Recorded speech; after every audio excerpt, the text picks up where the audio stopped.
Well, hello there once again, and welcome to the Open Door Show from propertyCEO. You know it's from propertyCEO because it says so on the slide. You know it's Open Door because it says so on the screen as well. My name is Ritchie and I'm here with the other half, some say the better half of propertyCEO, Mr. Ian Child. Good evening, Ian.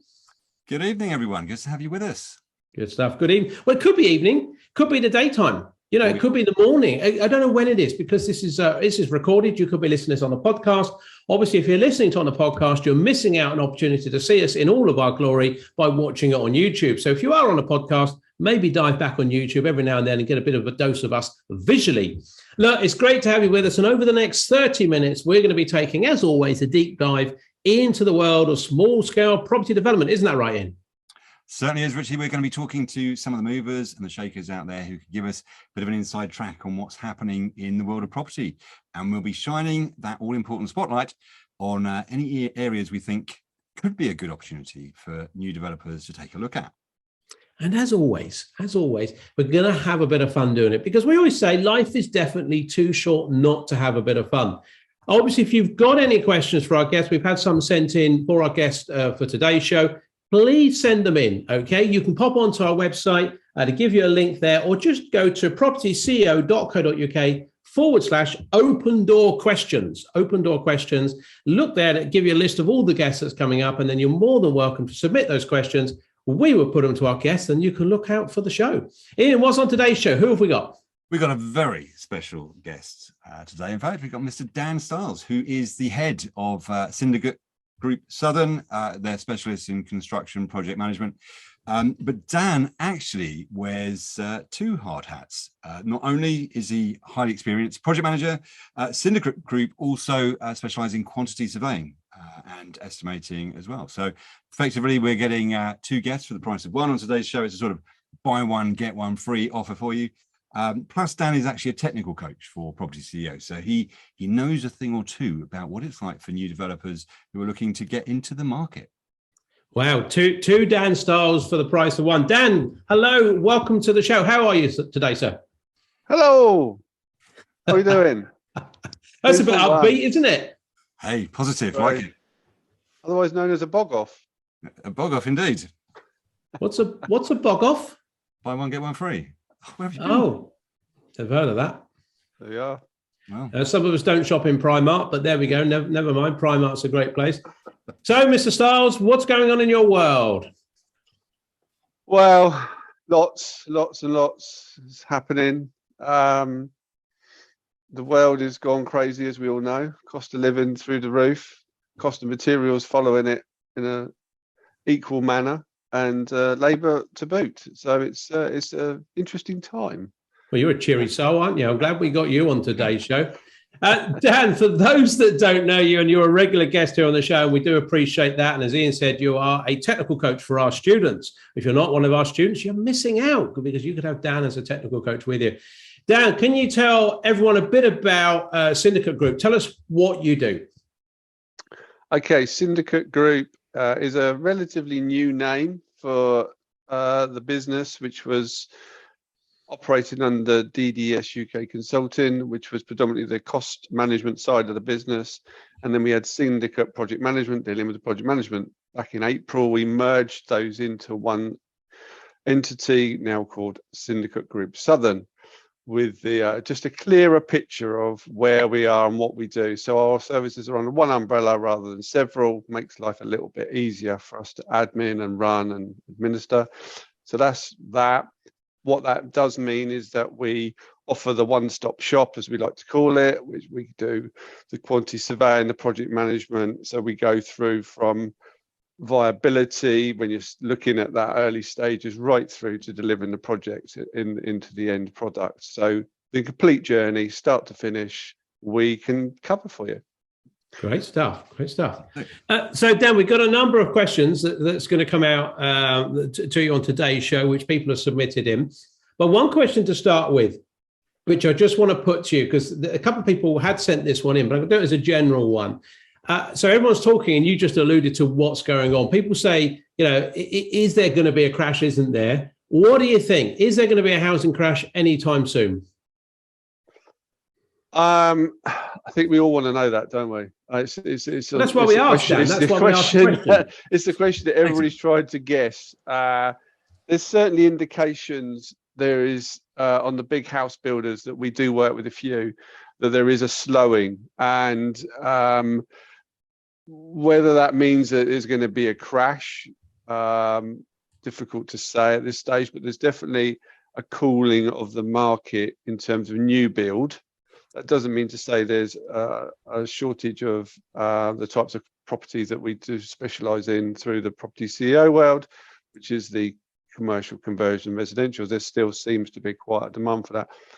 What you're finding regionally is a shift in certain types of property that want to come on the market. Maybe one beds are no longer wanted and two beds are, and vice versa, depending on each different council and what they want. So with that may not have such a cool down as the big house builders, but certainly, and in the residential retirement field, again, which we work with some people in that, they are seeing a cooling down as well. So I think the cost of living is starting to squeeze on people, and therefore they perhaps looking for the next home is something that's on the back burner. So that could be where it is. If the cost of living continues to go as it is, then that is only going to have a profound effect on the housing market as we see it right now. Okay, there you go. There's Dan's opinion on what's going on. Ian, should we fire a couple of questions at Dan?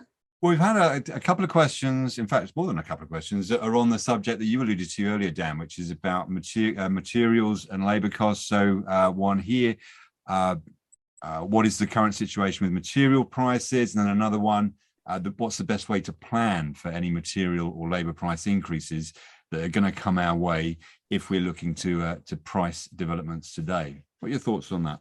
Okay, so material prices have significantly increased. I think we all know that, and I would say that we are involved with the projects, we've seen a 25 to 30% shift upwards on the cost of materials, and that's come about through increased haulage cost, and through to packaging and all the different sort of sundry elements around that, as well as manufacturing. Steel prices again have increased, and they've gone up again last week. So that side of it is definitely across the board. There is cost increases.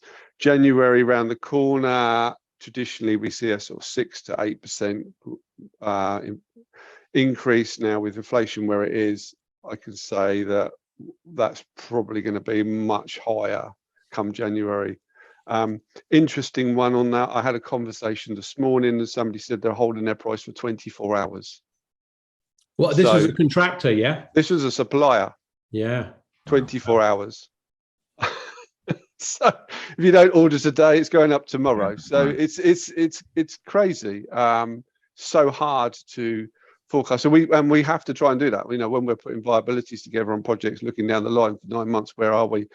We are trying to do that, but it's so difficult. It's a historic data. You throw it up and throw out the window right now. We've got to try and robustly forecast where we're going to go based on trend over the last few months. It's a challenge, definitely a challenge right now. So how does a new developer or any developer, Dan, in terms of the question that was asked, how do we plan for that? There's two ways of looking at it. Obviously, if you can lock as much as you're pricing in as you can now, and that means securing product with suppliers. So for instance, if you're buying some kitchens for your buy-to-lets or your HMOs, you want to go and secure it now.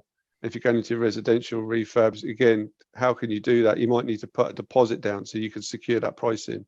So there may be ways around that, speaking with them, how can you lock that in? You might not need it for 6 months, but what you don't want is a 30% increase in 6 months. So there may be ways of doing it. Alternatively, it's, can you purchase it and store it? But how do we lock that in with a contractor? If we're going to go out on a refurbishment type scheme, fixed price lump sum, JCT contract, how do we try and deal with contractors at this stage to get that fixed price?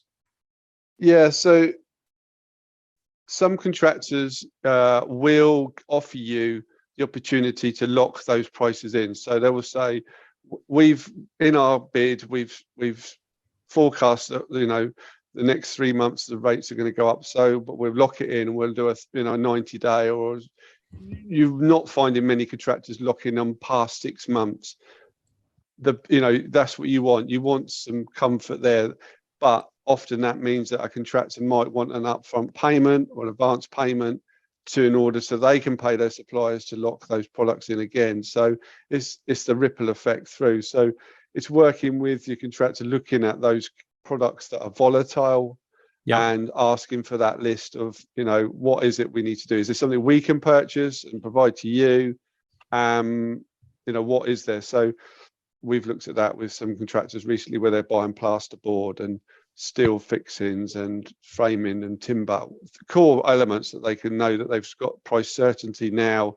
They can put it in their yard, warehouse, and then they know it's secured for that way. They're not feeling the pinch as they go through the build process. So if we have some open discussions with our project manager, and in turn he or she with our contractors, we can get a reasonably secure position going forward. Reasonably, I think that's a good way to put it. Reasonably. Good stuff. Like it. Ian, what else we got? A question in from Karen, who asks, is it always best to appoint a project manager locally to where you're based, or should it be where the site is? Oh, good question. That is a good question. Good question. Good question. Well, I'll tell you what, Dan, before you answer that, Phil also put a question in, so we can do both of these. It says, does your area include North London, or is that too far from Hampshire where you are? North London, okay. Let's go back to the first one before we do that. Regionally, yes. I would say there's two parts to having a project manager that's locally to where the project is, local experience, the ability to provide links into the supply chain that necessarily would get from a more national approach. Depends on the size of the project again as well, because you might find that a larger project can support a community and project management relationship. You tend to find the smaller projects would be more locally managed. It makes most sense because you don't want to be driving hours and hours to get to a site. There is a definite advantage of sourcing people in that local area to do that for you. We wouldn't look as a business to manage a project in Newcastle on a smaller project. It just would not be viable for a client to do that. Even if they were based local to us, we would work with them to try and find somebody up there that's suitable, work them along that journey and then transition across. I mean, we can do that, and we have done that. In terms of our demographic, North London, we do stuff in North London. Okay. I've got a job in Norwich at the moment, so. So Karen, if you're based in Newcastle, forget it. He's not interested. Although he might help you at the early stages and introduce you. And Phil, North London, he wants to be your friend. That's a good summary, isn't it, Dan? I think so. Okay. We take it all, take each project on its own merit, look at it, and talk that through with what the client's seeking as well. Well, Phil's follow-on question, now that you will work in North London, I wasn't going to ask this if you didn't. Phil said, what percentage fee do you charge and how is it calculated? How do you want to respond to that, Dan? By project. What's required? That's what we do. We spend that time with their client individually, look at the project, look what they want, and tailor that service to them. And obviously, there may be things that we could suggest that they may want to take benefit of. There are other things that they may say, we can handle that, but I want this. So every appointment is tailored to the client and the project itself. So there isn't a set standard. And is there a range? Is there a percentage range, a percentage of the construction costs that you would give? If I pushed you? You can push me. If I pushed you, then you don't have to. I would, if you're looking at a project, let's say £1 million project, you're probably looking in the range of 3.5% to 5% for a project manager. Cool. That's good. I mean, I would always say, Dan, so and thank you for that answer. And please don't hold Dan to that if you're listening to this show, watching this show. I always say between 3 and 6%. It's in that sort of range. But absolutely, as Dan said, go to your project manager. Let he or she look at your individual project because it is so important. And I think I always ask, Dan, I think this is a good question. I always say to students, to new developers, ask what's not included as opposed to what's not included. And then there's a menu of other services that you might want to bolt on.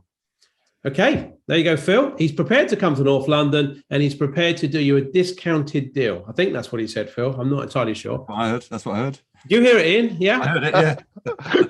Heard it here first. Ian, what's next? We've got one here from Ali, who asks, who says actually, my architect has offered to manage my project for me. Is that a good idea? And if not, why not? No, it's not, Ali. There you go. There's the answer. Next question. Now, go on, Dan, you answer that. Why is it not good for an architect to project manage a project? Oh, we've got all day. We haven't got all day, to be fair. We've got about 15 minutes left there, but I know what you like. Oh, gosh. Now, I'm going to get shot for this, but most architects are very good at the design and not good at cost management side. That is not their thing. So what you tend to find is a shortfall in that range of services. So if you project manage it, are they professional in that field? They may carry a team of people that are dedicated project managers. That's a different discipline if they do. But I wouldn't encourage having your architect project manage it unless they've got a very good track record behind them. Okay, sounds like a good answer. There's a follow-up here, from Amy, who's sort of kind of linked, who says that she's project managed a couple of refurbs to date. How different would it be to manage a commercial conversion project? And do you think someone with my experience could take it on? Is she an architect? She doesn't mention she's an architect. I don't think there are, to be honest, I don't think there are any architects watching anymore. I've alienated them all. I mean, I know, people feel that they've done a few projects and it gives them the grounding to embark upon it themselves. However, I think in construction, it's experience, it's knowledge, it's depth that counts hand and fist, and that's where you will benefit from having somebody that is in that world 24/7 over somebody that's just trying it out for themselves. So it's more of a suck it and see approach, I think, if you're doing it yourself rather than using somebody that is skilled in that discipline. They can bring so much more that you, like you say, what you don't know is what you need to know, and that's where you benefit. Very good point. And Amy, I think if you can be the CEO and outsource it to somebody else, much easier life. Project management, just as you can see from looking at Dan, is hard, and you don't really want to be doing that yourself. Pay a very reasonable 3 to 6% fee and get somebody else to do it for you. 3.5 to 6, he said. 3.5. Right. Or 3.5 to 5, I think. I was going on the cash price. Yeah. Ali, go back as well. I mean, I totally agree with that. As you picked up my first comment, not Amy's question, but Ali's, is architects aren't so good at it. I just go out there and say it. They're not very good at it. There are the exceptions, but generally they're not. Architects are design people. They're creative people. And if you thought about it the other way around, would you let Dan Stiles as a project manager do the architecture for your scheme? Now, he might have a bit of an eye for it. It might be quite good, but is he an architect? He's not an architect, is he? So you wouldn't let him do that. Would you let me service your car? You probably wouldn't. I know a bit about cars, but you wouldn't let me service it. Not that I want to anyway, Ali, so it's not on offer. So there we go. Okay, June's got a question here. So hello, June. Good day to you. Good afternoon, good morning, good evening, wherever you are. Maybe you're traveling at some point. Maybe you're cycling along on a bike ride somewhere, listening to this as a podcast. So June's question was, can you break down, this is detail for you now, Dan, can you break down the amount of people needed for a small scale development project? Could you just give us a bit of an overview? The amount of people? Well, I'm assuming she's talking about consultants, Dan, not like we need bricklayers and 3 electricians. You've got your core team, which you generally see on every job, which is your project manager, your architect, your building control, your structural engineer. You'll then, coupled into that, you'll have people that do your SAP calcs, that will work out your thermal side and doing your EPC calculations now, which is more and more in our faces to deal with. You may have an M&E, mechanical electrical consultant, to help you through that journey. There are other people, environmental side, to do with the ecology of a project. You would have a principal designer in there. You may have an asbestos survey. You may have a building surveyor. The list goes on. You could have upwards of 20 odd people on the bigger projects now. So yeah, it's a big team. June, I think the point Dan said, upwards of 20, a couple of dozen people you could even have on a small project, and the project can take it. Those people are going to be there not just for the sake of it. They all might have individual tasks. You might have, Dan said, an ecologist literally doing a half-page report, and that's all you need out of them, and they've been and gone in the first month. But there could be lots of people that touch that journey with you. And the point is about understanding them, knowing who they all are. June, I'm not sure, I don't think you're a student of ours, but if you're a student of ours, you'd understand who all the consultants are and when you appoint them. That's the important thing. You don't want to get them on late. It's knowing when to bring who in at what time on the project, and understanding to an extent as a CEO, because that's what you want to be trained as, the CEO of a property company, is actually what it is you expect them to do, so people don't pull the wool over your eyes. Shall we go for another question, Ian? Yeah, well, kind of linked to that is a question from Gabriella, who asks, should I appoint a PM as soon as I've acquired the site? So I guess the broader question is, when should you bring your project manager on board as a developer? Is that one for me? Okay, I'll kick in there then. Well, you're the project manager. I was looking around for I thought I was waiting for Ritchie to chuck one in there. Hey, just a sec, Dan. Just checking in. Have we got any other guests on, or is it just Dan? I think I can't see Dan, although to be fair, every time Dan gets asked a question, you normally chip in. So I think it was just anticipation on his part. All right, I'll shut up. Over to you, Dan. What was the question? I haven't said that. I have got a comment. No. Go on, Dan. No. When should you appoint your project manager? There can never be a better time than at the beginning. Quite frankly, the sooner you speak to somebody that is skilled in the profession, you're going to benefit. They can guide you through who to use. One question that often comes up is, I've got my friend who's an architect, and they've done some drawings, and I sort of cringe. Are they the right people for it? I think sometimes it's better to have the chat with the project manager, and then say you're looking to approach this person, that person, let them help you through that, because they may not be the right people to going forward. So I would always strongly say to people, engage as soon as you can, because you are going to benefit from that experience again. So can I just ask, from your perspective, Dan, when is the beginning? So if Gabriella's got a project, she's got the particulars, she's done her sort of initial pass, and the deal looks good, should she call you in then? Should she go and visit the site? Should she be making an offer and then calling you in? Where do you see it on that sort of journey? Well, we get involved in that point when there may be something that steals your attention. You've seen it online, you've driven past a hoarding or something, and you think, oh, this looks potential, what do I need to do? Who do I speak to?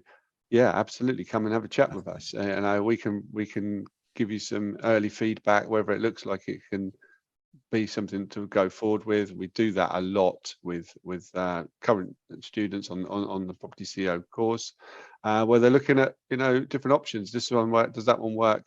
So absolutely, I think they see huge benefits from that early discussion. So it's never too soon a time. If you're serious about it, I always say do your stuff in that. You do your background information, you prepare that together so that you've got something to come with and you can discuss openly. But yeah, if it looks like it works and you're serious about it, then come and have a chat. And of course, your professionals, project manager included, are always able to give the benefit of their experience. They might see a broader opportunity than you were expecting. Absolutely, yeah. So we can look at it maybe more holistically than what they are, and say, look, there's other ways of going about this. So again, opportunity that could bring. I was doing something today on like that, where there's a scheme proposed on a project, and I said, well, why don't we do something completely different? Go and look at that, because that may save you a fortune. So they've gone on to do that. So that 30-minute phone call could be a huge game changer. Excellent. Right, Gabriella, hope that helps. Ritchie, what we got next? Good stuff. Well, last one, because we've got to try and wrap up within 30 minutes, because people get bored of us after 30 minutes. So here's one, Dan. I need you to step back, Dan. I need you to step out of your world, and I want you to look into your world as if you were a developer. Okay? Here we are. Here's the question from Phil. What are the top 3 qualities that make a good project manager? So I want you to step out, look back in. What are the top 3 qualities? Ooh. Top 3 qualities. I've never been asked that. You're stalling. Just give us 3 qualities, Dan. Don't 3 start qualities. look at yourself. Approachable. Okay. Knowledgeable. All right. Okay. And reliable. All right. All the balls. All the balls. All the balls. Oh, yeah, I suppose that's what I would look for. So how do we know if someone is reliable? What are we going to tell with that? How are we going to determine that? Well, I mean, do they answer your phone call? Do they deal with your emails in a timely manner? Are they giving you good, solid feedback? Or are they just not getting anywhere and you're speaking to their secretary all the time? That to me says they're not interested. So again, it's about building that rapport and, trusting that person that they're looking after you. So something that if somebody doesn't come back to me, I just move on. I find somebody else. Obviously, you don't want my business, so let's go somewhere else. Oh yeah, sorry, I forgot to return your call a couple of weeks ago, Dan, but I will get around to it. What about qualifications, experience? What should we be looking for in a project manager? I know qualifications isn't the be all or end all. Are there qualifications, or how do we determine what experience is right?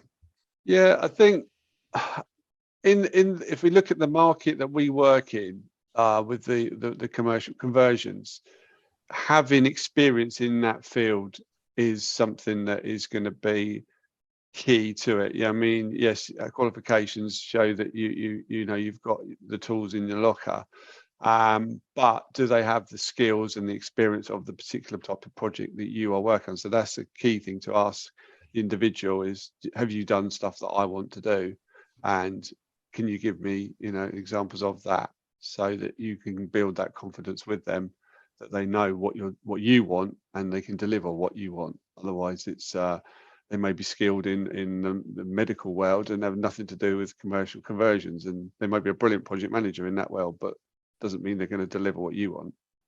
So yeah, their experience should shine through on one of these. And if there was qualifications that we would look for, what would they be? RICS? Yeah, I mean, there's lots of stuff you can go looking for, and I think just don't just look at qualifications, look at their ability, what is where they're coming from. So yes, you can go looking on a website and on a professional organizations to go and get what you want, but it doesn't mean they're the right fit. That's the challenge. I often find that when I interview people, they have great credentials on paper, but they're not going to fit in the world that we work in. So I think experience will sing more on these types of projects that we get involved in. I think that's Phil. I would totally back up what Dan says there. It's let's have the track record. Let's not just have the label. Can the individual you're talking to, the project manager, can he or she demonstrate just a track record in the projects exactly like you've done or you want to do? If they can, as Dan said, if it's conversion projects, that is really the massive tick in the box. And go and ask to speak to some of their clients, and go and see some of their projects they're working on. Great stuff. Dan, look, we've run out of time, as we often do, a stack of questions, and we try to get through as many as we can. If you did submit a question, hopefully yours was answered. If you didn't, well, I can only apologize. That's all I can do. I mean, we can't sit here all day interviewing Dan Stiles. We've got things to do. Dan, have you enjoyed it? It's been great. Love being part of it. Good stuff. Dan, what's your contact details if people want to get hold of you? We'll put them on the bottom of the screen and they'll be in the show notes if you're listening on the podcast. Dan, what's your contact details? Yeah, if you want to give us a call, it's 02392 250 399. Can you say that again, slowly? 02392 250 399. Thank you. An email or website? Website is www.syndicate -group.co.uk. Believe. We believe. We've changed it. It's just been launched. It's brand new, so it's Wow. literally just gone live. Fresh out of the box, brand new website. Doesn't know what it's called, but its name's Dan Stiles. It's called Syndicate Group Southern, something or other. Yeah, if you just Google Syndicate Group Southern, you will find us. Email. You can get me directly at dan@syndicate-group.co.uk. You sure? Yes. Good Say stuff. that bit. Dan, thanks for coming in. Thoroughly enjoyed it. It's been a good show, Ian. It's been a brilliant show. Made all the better by having Dan with us. Yeah, it's been perfect. Thank you. For Good stuff. me. So hopefully you've all enjoyed listening to the show or watching the show, indeed, if you're looking at it on YouTube. If you are interested to get into property development, if you'd like to come and spend a bit of time with us completely for free, what's not to like if something's for free? Then please grab a pen and paper, write this down, propertyceo.co.uk/SFR. /SFR, which is six-figure roadmap. And you can come and spend 2 or 3 hours with us completely for free. And we'll tell you all about property development, the world of small-scale property development, and how you could get involved in it if indeed it's something you're interested in. Hope you enjoyed the show. Please let other people know. Stick it out on social media if you have enjoyed it. Share it with your friends. And we look forward to seeing you next time. Thanks now. Bye-bye. Bye.